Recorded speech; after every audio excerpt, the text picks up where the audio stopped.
This is it.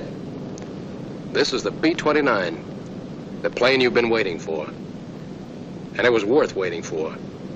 It's the biggest, fastest, mightiest heavy bomber in the world. It can travel farther and higher than anything else on wings.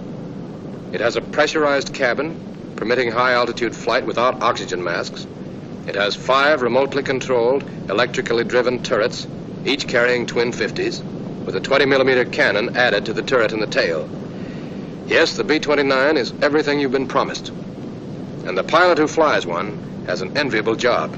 Important, glamorous, and tough. Here's a B-29 pilot. He's measuring the distance between pin centers on the left landing gear.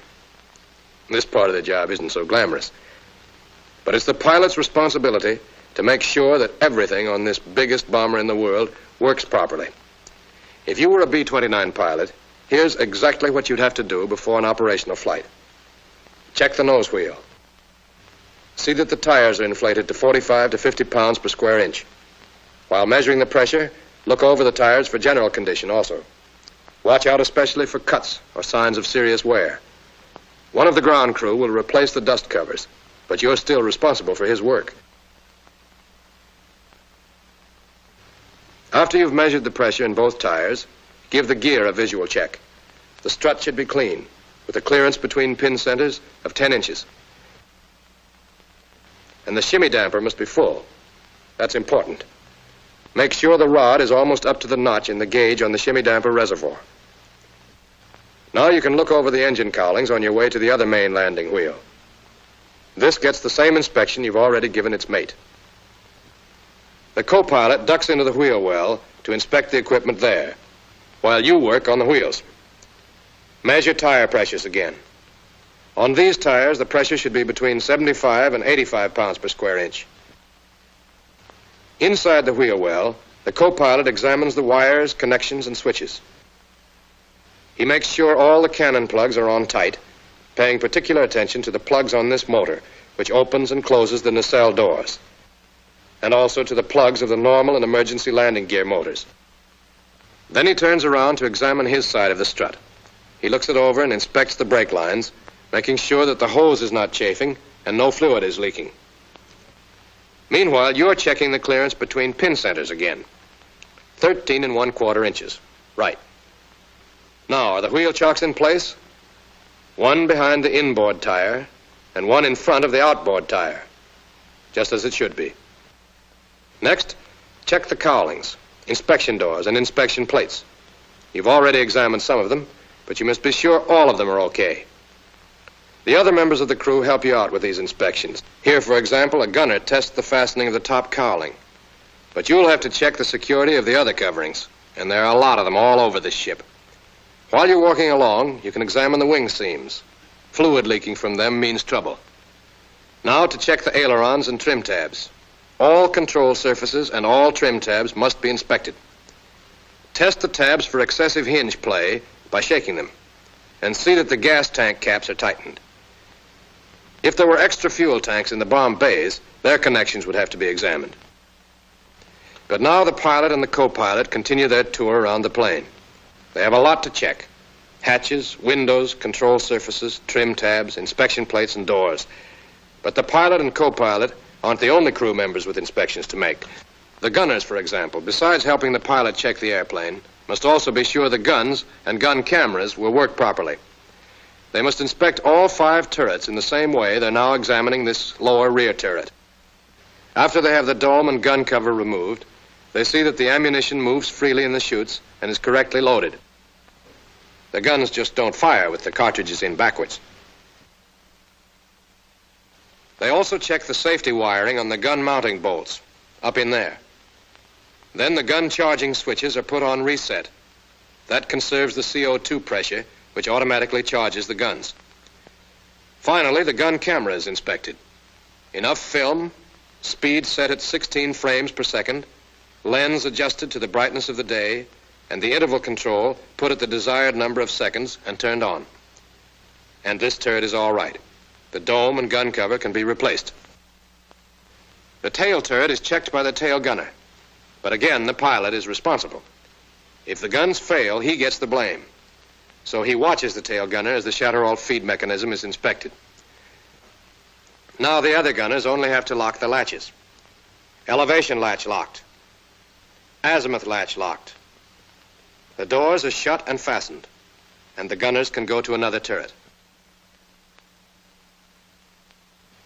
And there's still more work to be done. Each engine must be pulled through 15 blades, with only 2 men per blade. The engineer takes care of that.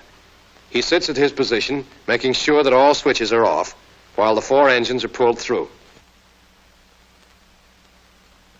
And now the co-pilot puts on his clothing and collects his equipment before joining the rest of the crew for inspection. Notice that the crew members wear fatigues while making their inspections and change into flight clothing only when they are ready to enter the plane. The examination of the exterior of the airplane is completed, so the crew can fall in for the check of their personal equipment.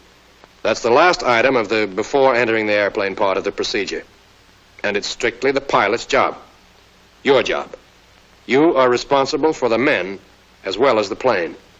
If they fail, you're at fault. Each crew member must have his electrically heated flying clothing, parachute, oxygen mask, knife, a quart of water, and Mae West. Steel helmets and flak vests are already inside the ship at the positions. Apparently, these men are completely equipped. But don't think they only have to climb into the ship and fly away. There's a lot yet to be done. Let's go along with the pilot again and see what he has to do to take a B-29 into the air. He climbs in through the hatch in the nose wheel well. That entrance is also used by the co-pilot, engineer, navigator, radio operator, and bombardier. There's work for every man before the engines are started, during engine starting and warm-up, before takeoff, after takeoff, and then a whole list of additional things to do before landing again.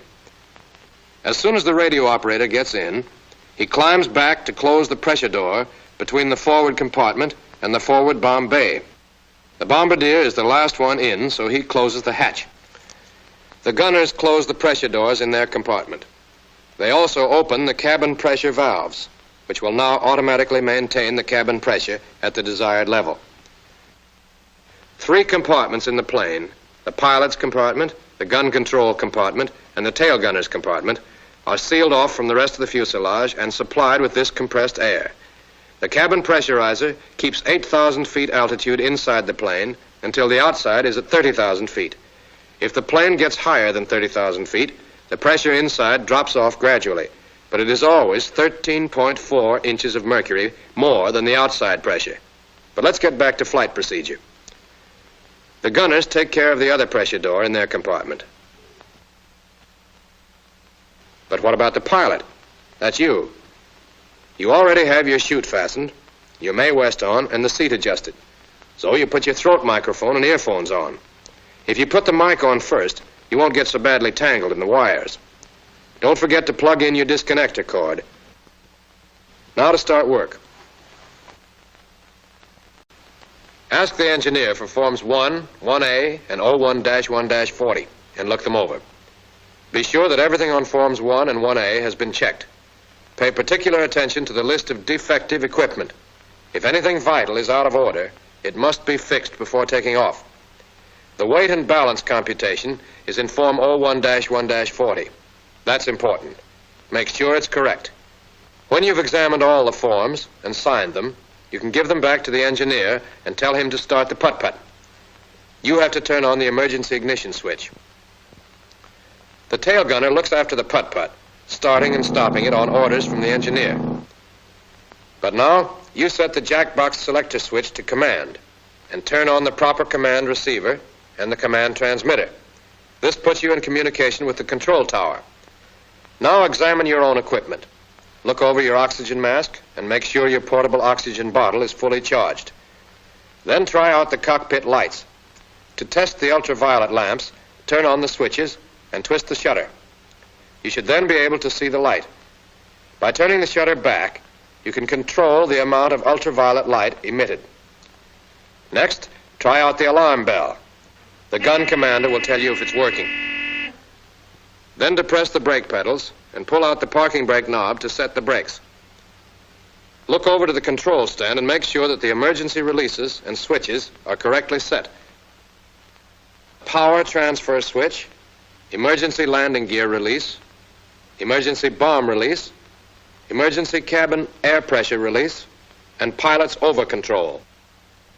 Now unlock the control surfaces and throttles by moving the locking lever on the aisle stand full forward. Then release the throttle brake and test all 4 throttles through their entire range. Take it easy. Move them slowly and gently. All controls on the B-29 should be handled in this careful manner in order to prevent damage to the mechanism. There's no need to push hard. And the co-pilot doesn't just sit and read the checklist. He must test the action of the control surfaces, moving each surface, elevators, ailerons, and rudder, through the complete range. The gun commander looks from his blister, observing the response of the surfaces, and reports to the co-pilot. A similar test is made on the trim tabs. The co-pilot turns the 3 control wheels as far as they will go in each direction. That big wheel on the side of his control stand operates the elevator tabs. The aileron and rudder wheels are on top of the control stand behind the throttles. The way the trim tabs follow the setting of the control wheels is also observed by the gun commander, who tells the co-pilot over the interphone how the tabs move. The co-pilot turns the tabs back to neutral after testing them. And now to try out the wing flaps. But first he calls the side gunners on the interphone to make sure none of the service crew will be in the way of the descending flaps. When the gunners report that it's safe to go ahead, the co-pilot presses the flap switch to the down position and holds it there until the flaps have been lowered 15 degrees. 15 degrees is enough to tell if they're working all right. The co-pilot can't see the flaps, of course, so he watches the wing flap position indicator. But the gunners can check visually. They tell the co-pilot if the flaps come down all right. So now he can bring them back up. The gunners, again, will tell him when they're up. Don't start thinking the gunners have nothing to do but watch control surfaces and flaps. They have their own checklists to follow. The right side gunner, for example, is looking over his supply of spare lamps and fuses. Yep, that's okay. But now you, the pilot, are almost ready to start the engines. See that the automatic pilot master switch is off. Check over the 4 sets of control surface adjustment knobs, making sure all their pointers are up. Then set the manifold pressure selector to the 0 position.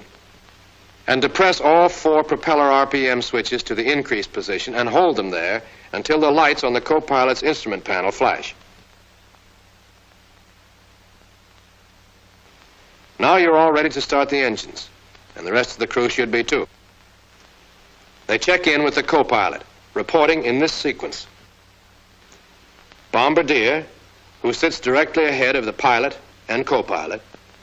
Navigator, who is some distance behind the pilot, facing forward. Flight engineer, who is directly behind the co-pilot, facing aft. Radio operator, who sits across from the navigator and faces the right wall. Gun commander, who is in the top of the fuselage amidships and can face in any direction. Left gunner, who faces aft. Right gunner, who also faces aft. And the tail gunner, who stays close to the putt-putt during takeoff and landing. His combat position, of course, is in the tail. Everybody's set now. Warn the service crew outside you're going to start the engines and tell the engineer to start number 1. And number 1 engine spins twice. And now he turns the fuel boost pump on, closes all the throttles except number 1, sets the fire extinguisher to number 1 engine, presses the starter switch to energize, and then flips it to start. And finally turns the magneto switch to both.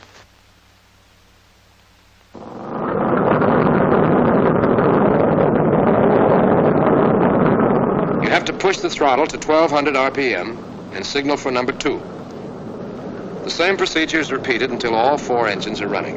Now that the engines are going, vacuum pressure is available to operate your gyro flight instruments. So the gyro compass and the flight indicator can be uncaged and set. The co-pilot will be doing the same with his gyro instruments. Next, see if the other vacuum pump is working all right. Have the engineer switch to the pump on the number 2 engine. The vacuum may drop some, but it should go back to about 4 inches. Now you can call the control tower on the command radio. It's already on. This is about the right time to get your taxiing instructions, since you'll soon be ready to move out to the runway. At the same time, ask for the field barometric pressure so you can adjust the altimeter. It must be set carefully to the correct pressure, in this case, 29.84 inches.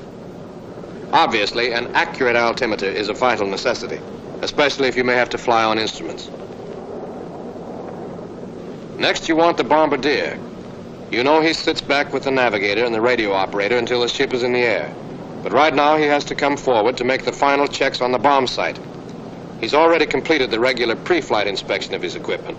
All he must do now is see that the bomb sight is entirely ready for takeoff. The directional clutch should be disengaged and the secondary clutch engaged by turning it clockwise. Then the drum wheel must be turned counterclockwise as far as it will go. That does it. He's all set to take off. And now you're ready to close the bomb bay doors. Ask the ground crew outside if there are any obstructions underneath the plane. Everything's clear, so you can order the bombardier to close the bomb bay doors. He throws the door switch while you look back through the pressure door to watch them shut.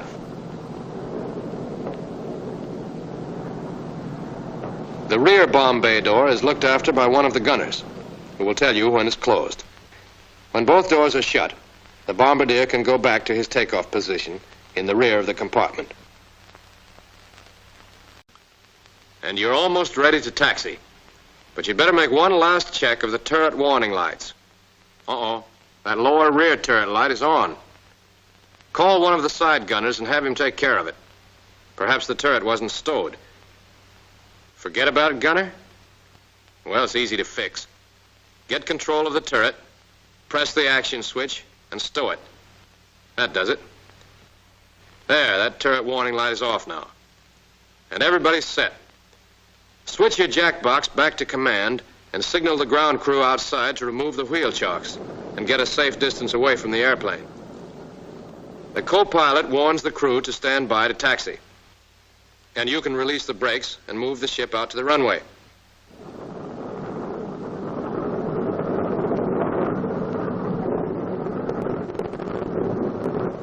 While taxiing, or whenever the plane is moving, all crew members watch from the windows and keep the pilot informed of obstructions. The gunners can provide the most help since the blisters give them a wide view. This is a big airplane. It's mighty easy to hit a fuel truck or another ship and clip off part of the wing or stabilizer. And that doesn't help the flying characteristics a bit. Notice the flaps are kept in the up position.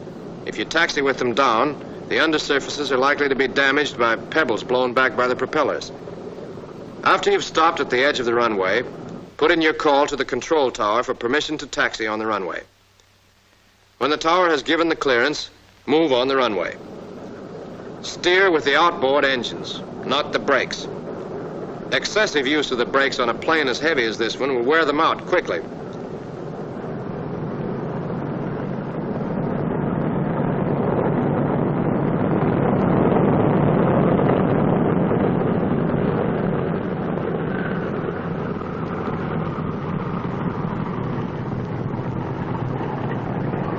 As the ship is turned around at the far end of the runway, notice again how the engines are used for steering. You can see the right propellers moving faster than the left. When you're at right angles to the runway, stop for the engine run-up. Tell the flight engineer to get ready to make his magneto check while you run the engines up, one at a time. First, press the propeller RPM switches to the increase position, holding them there until all the propellers are at maximum RPM. Next, turn the manifold pressure selector to position 8. With the knob in this position, the superchargers automatically provide military power. Now, advance the number 1 throttle, but slowly and gently, to 2,000 RPM. Hold this speed until the engineer tells you the magneto check is finished. Then press the propeller RPM switch to the decrease position until the tachometer drops about 200 RPM. Now flip the switch to the increase position and hold it there until the light on the co-pilot's instrument panel flashes, and then push the throttle to full open. The tachometer should show about 2,600 RPM for the number 1 engine, while manifold pressure should be around 47 inches. To see if the turbo is working properly, turn the manifold pressure selector towards 0. That should make the manifold pressure drop. The turbo's okay. Bring the throttle back to idling, around 550 to 600 RPM, and increase speed to 1200 to avoid fouling the spark plugs. Next, start on the number 2 engine. This same procedure is repeated for each engine. Now you're about set to take off. After you're cleared for takeoff, turn the plane the rest of the way around so that it points down the runway. And stop again while the co-pilot lowers the wing flaps about 25 degrees. He can tell when they're right by looking at the wing flap position indicator. And the gunners can check on the accuracy of the indicator by watching the flaps from their blisters. They report on the approximate flap position over the interphone. When the co-pilot tells you the flaps are okay, fasten your safety belt and set the manifold pressure selector to position 8. Next, set the propeller RPM switches to increase RPM and wait for the lights on the co-pilot instrument panel to flash. Then warn the engineer to be ready for takeoff. Stand by for takeoff. Now you push on the brakes, hard, and open the throttle slowly until the manifold pressure gauge reads about 40 inches. Then release the brakes.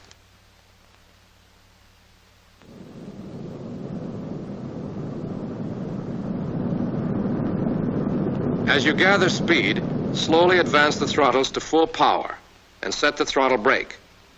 Manifold pressure should go up to 47 or 47.5 inches. RPM should go up to 2600. Continue accelerating down the runway until the indicated airspeed gets up to 95 miles per hour. Then slowly pull the control column back, putting the ship in a flying attitude. The plane takes off without further action on your part when it gets flying speed. The exact speed at which it will leave the ground depends on the weight. When the ship is airborne, apply the brakes to stop the wheels, and then have the co-pilot retract the landing gear. He has to hold the landing gear retracting switch in the up position because the switch is spring-loaded. The co-pilot makes sure the nose gear is up by looking through the inspection door on the floor of the cockpit, just ahead of the aisle stand. The wheel is there, all right. At 160 miles per hour and 500 feet altitude, the co-pilot retracts the flaps, snapping the switch on and off until the indicator shows that the flaps are all the way up. The side gunners should be watching from their blisters as the plane takes off. They tell the co-pilot when the flaps and landing gear are up. Now you ought to change from takeoff power setting to climbing. Adjust the manifold pressure selector until the manifold pressure drops to 43 inches. And decrease propeller RPM to bring the tachometers to 2400. You can order the engineer to have the putt-putt turned off now and tell the bombardier to come forward and take his combat position in the nose of the ship. If this is an operational flight and enemy opposition is expected, have the men put on their flak vests. These vests are made of small overlapping links of tough steel sewn inside canvas. Quilting on the inside of the canvas provides further protection and also cushions the shock of impact.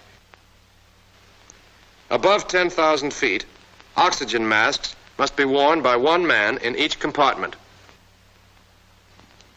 When you reach the desired altitude, level off and tell the engineer to set up cruising conditions. First, you move the throttles back to about 65% of full power. Individual manipulation of the throttles may be necessary to keep each engine at the same manifold pressure. Now you adjust the propellers and manifold pressure, so turn the controls over to the co-pilot. Start with the props. Press the propeller RPM switches to decrease and bring all 4 propellers to 2,000 RPM. Then turn the manifold pressure selector down until the manifold pressure drops to 30 inches. The needles should stay together in this case. There you are, 30 inches.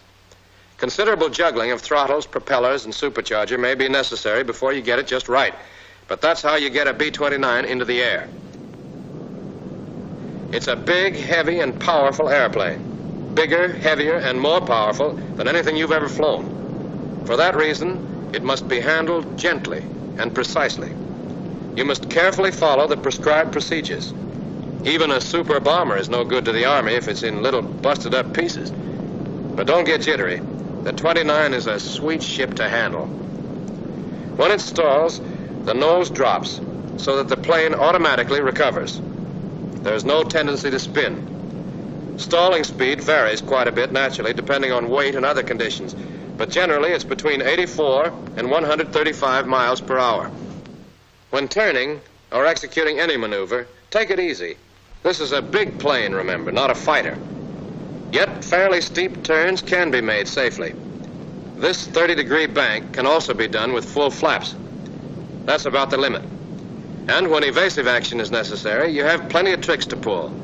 Just watch this B-29.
And the B-29 does more than just fly well.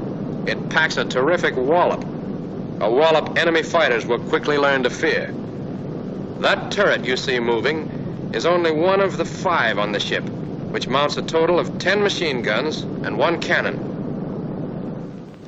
4 of the turrets, 2 on top and 2 beneath the fuselage, can turn through 360 degrees in azimuth, 90 degrees in elevation. The tail turret is more restricted in movement, but it has a 20-millimeter cannon in addition to the twin 50s the others carry. But the big thing about the 29's armament is the fact that the gunners don't touch the guns. The guns are controlled remotely from special sights, and any gunner can fire almost any turret. For example, one side gunner might have control of 2 turrets, firing 4 caliber 50s at his target.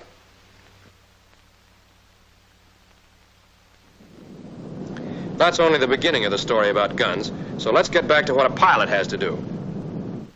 Now you're ready to land. Since you've descended below 10,000 feet, remove your oxygen mask. Tell the co-pilot to take over control of the ship so that you can get out of your flak vest. The vest is easy to take off. Just pull on the cord and it drops away. This speed of removal becomes important if you ever have to bail out, since the vest is worn over the parachute and, well, you figure it out. If you've been riding with the automatic pilot, turn it off. You can't use it for landing, of course, or when taking off, flying turbulent weather, or setting trim tabs. The co-pilot should now warn the crew to prepare for landing and tell the bombardier to climb out of his seat in the nose and get in back with the engineer. Then the co-pilot has the engineer start the putt-putt. You check the turret warning lights. All the lights are off. Then call the control tower and get landing instructions. At the same time, ask for the field barometric pressure and set the altimeter to correspond. Now the co-pilot hits the brakes to test the hydraulic pressure. Both normal and emergency systems should have 800 to 1,000 pounds. To find out about the emergency pressure, you have to ask the engineer. At the same time, you can see if he's ready to land and get his log. He has calculated the new weight and center of gravity, since you've used up a lot of gasoline by now.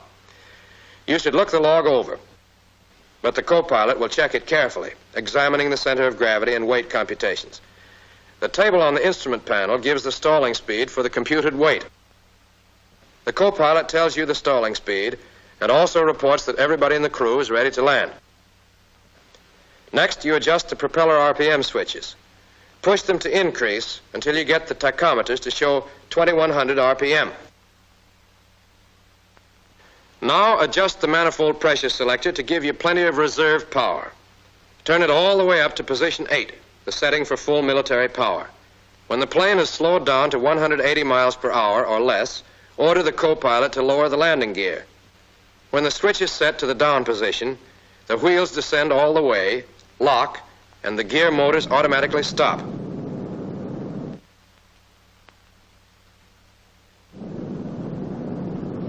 When the left and right gear are down, the side gunners, who should now be watching the wheels and flaps, will report to the co-pilot. He himself can make sure the nose wheel has been lowered all the way by looking through the window in the floor of the cockpit. Next, the flaps should come down. If you've been in combat, the co-pilot should lower them first only 5 degrees. If they were damaged, lowering them all the way might rip them off the wing. The gunners can look them over and report on their condition. The flaps are all right, so the co-pilot can lower them 25 degrees. Notice that he snaps the switch on and off. That way, the flaps descend gradually, and a sudden change in the lift characteristics of the airplane is avoided.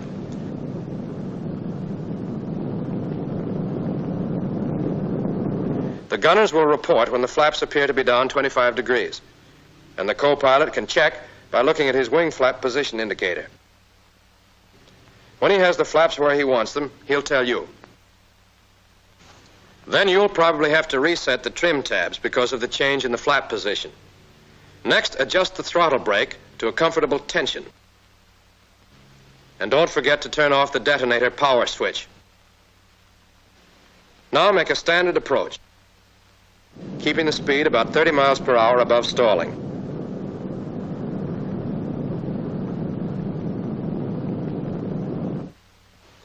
And on the final approach, order the co-pilot to lower the flaps all the way.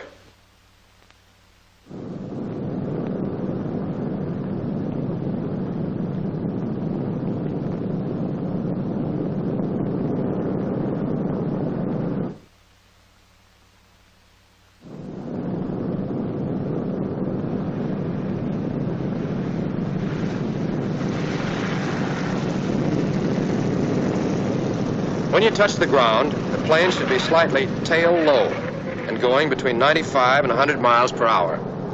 Notice how the main wheels bear most of the shock of landing. Then the ship slowly settles forward. Don't apply brakes immediately. Let the plane lose some of its speed rolling. Then turn the manifold pressure selector all the way back to 0. You won't need the turbos anymore.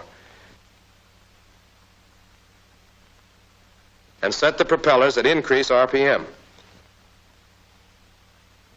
Raise the flaps now while you're taxiing and have plenty of power. You're down now. You've followed your checklist step by step. But there are other checklists, the engineers, for example. So suppose we go back over that landing procedure and see how the engineer's checklist fits in with yours. 5 minutes before landing, the engineer tells the tail gunner to start the putt-putt. The ship enters the traffic pattern at a 45-degree angle to the downwind leg. Altitude is 2760, speed is 180. Here the co-pilot lowers the wheels. The mixture controls are set to auto-rich, and the cowl flaps open 15 degrees. At the end of the downwind leg, the speed should be about 140 or 150, and at least 3 generators must be on. The co-pilot lowers the flaps 15 degrees. After the pilot makes the procedure turn, the altitude should be 2260 feet. The co-pilot lowers the flaps to 25 degrees. The pilot sets the manifold pressure selector to position 8 and adjusts the propellers to 2100 RPM. Just before the final turn, the engineer checks the magnetos and turns the boost pumps on. Around the turn, on the final approach, speed should be at least 140, altitude 800 feet. Also, 6 generators should be on. Finally, the co-pilot lowers the flaps all the way and calls out airspeed and hydraulic pressure as the ship descends to the runway.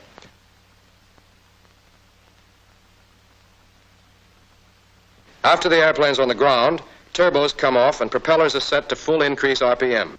The engineer switches the boost pumps off and opens the cowl flaps all the way. All right, we're back where we were before. Tell the bombardier to come forward and open the bomb bay doors. The doors should always be kept open when the ship is standing still to prevent the accumulation of gas fumes. Next, turn off all the switches. Then you can get rid of some of your equipment that remains inside the ship and climb out for the after-flight inspection. Yes, you start with an inspection and finish with an inspection. If there was anything wrong, now is the time to find out about it. And now is the time to correct it. Yes, this is the airplane that you've been promised. Now it's up to you to weld this airplane and its crew into a single, irresistible instrument of destruction. That can be your promise to us.